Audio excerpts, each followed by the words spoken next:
Good morning. So may adlaw din sa tanan, no? Labi na gyud sa ato ang mga subscribers, viewers nato, no? Sa mga taga Visayas, Mindanao, daghan kayong salamat sa inyong suporta sa ato ang YouTube channel, no? Sa mga wala pa naka-subscribe sa ato ang channel, so palihog subscribe. Ato ang logo nasa ato ang likod karon. O syempre, pakipindot na lang kod sa notification bell para ma-update mo perminti sa ato ang mga bago nga mga video. Syempre, no, sa mga taga Luzon, so maraming salamat po sa inyo. Magandang araw sa lahat. At siyempre nagpapasalamat ako sa suporta na ibinigay po ninyo sa ating YouTube channel sa Great Hands Construction Ideas. So sa video na to, kailangan nating magtagalog kasi maraming nanonood sa atin na mga taga Luzon na hindi masyado makaintindi ng Bisaya. So ngayon, tatagalogin natin para mas maintindihan ng marami yung mga sasabihin natin dito, yung mga ituturo natin. So ngayong araw ay maglalagay tayo ng insulation foam, no, dito sa ating bubong. At yun ang ituturo ko sa inyo kung paano maglagay ng insulation foam na hindi na kailangang alisin yung ating bubong, no, sa itaas para maikabit natin yung ating insulation foam. So yun ang ating ituturo ngayong araw sa video na to. Okay, let's go. So, anong mga materyales ba ang dapat kakailanganin para maikabit natin yung ating insulation foam? So, syempre mayroon tayong tie wire number 16 at yung ating insulation foam na 10mm single. So, sa insulation foam, bakit ba ako hindi gumamit ng double? Syempre itong yero na ginamit ko dito ay galbalom. Kahit tanghali hindi siya masyadong mainit.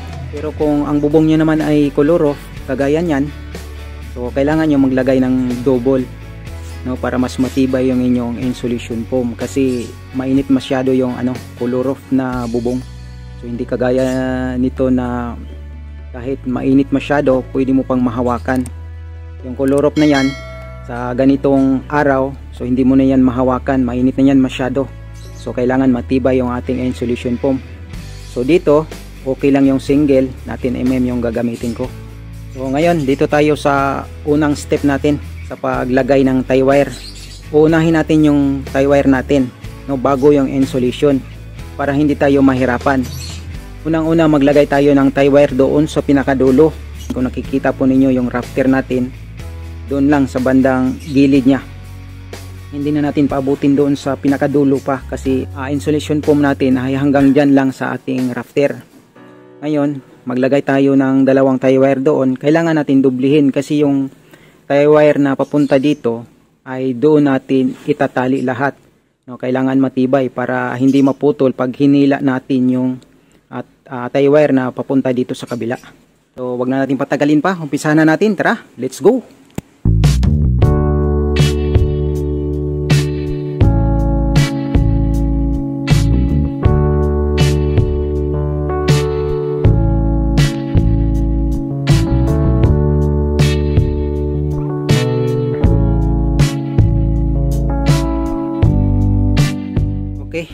Naikabit ko na yung tie wire doon sa pinakadulo. So tara, tingnan natin.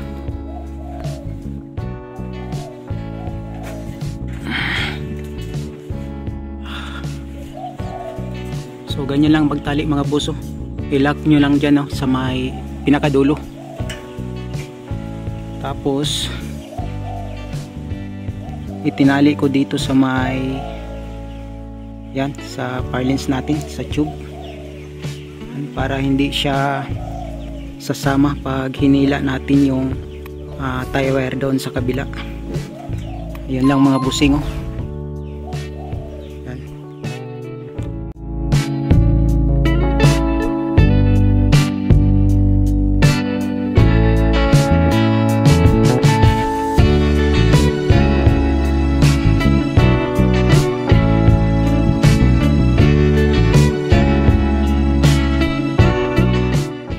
Mga boss, natapos ko na yung paglagay ng tie wire, no.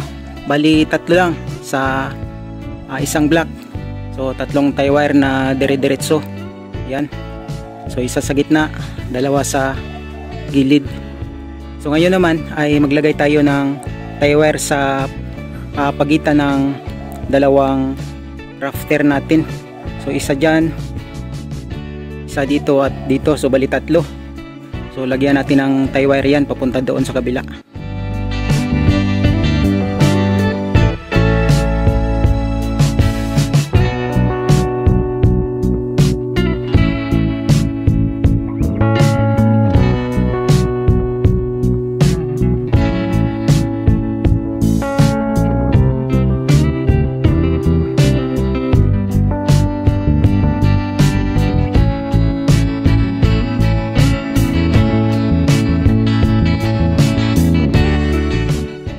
tapos na mga boss.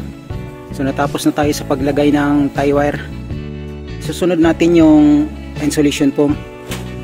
So itong nilagay ko dito na tie wire, support lang yan dito sa gitna. Ganyan lang ang pag-lock.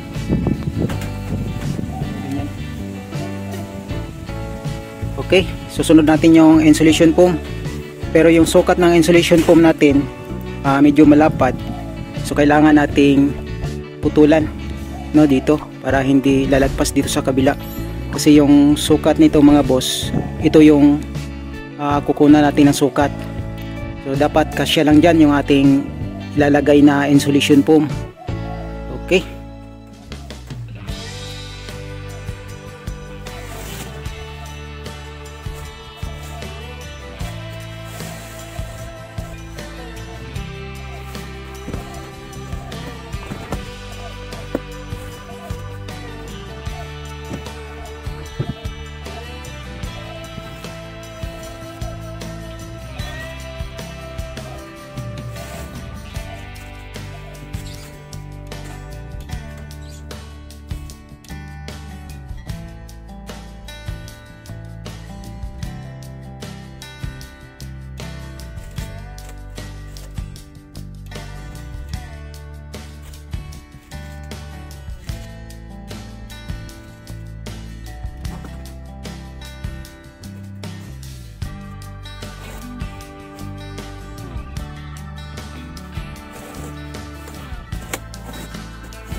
So ngayon ikakabit na natin mga boss. So ito yung nakalapat sa yero. Ito naman yung sa ilalim. Yung puti lang, yung walang silver. Okay, let's go.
Okay, natapos na natin yung pagkabit ng insulation foam. Sana po ay nasundan po ninyo yung pagkabit natin ng insulation foam kung papaano natin ginawa mga boss na hindi na kailangan tanggalin yung bubong, no, para mailagay natin yung insulation foam. So unang-una, maglatag muna kayo ng tie wire o alambre bago yung insulation foam. So ganyan ang kadali mga boss, ang linis tingnan, no.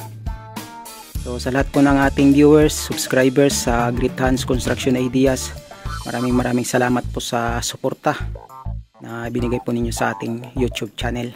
So hanggang dito na lang po, maraming salamat, hanggang sa muli, ingat po tayong lahat, God bless.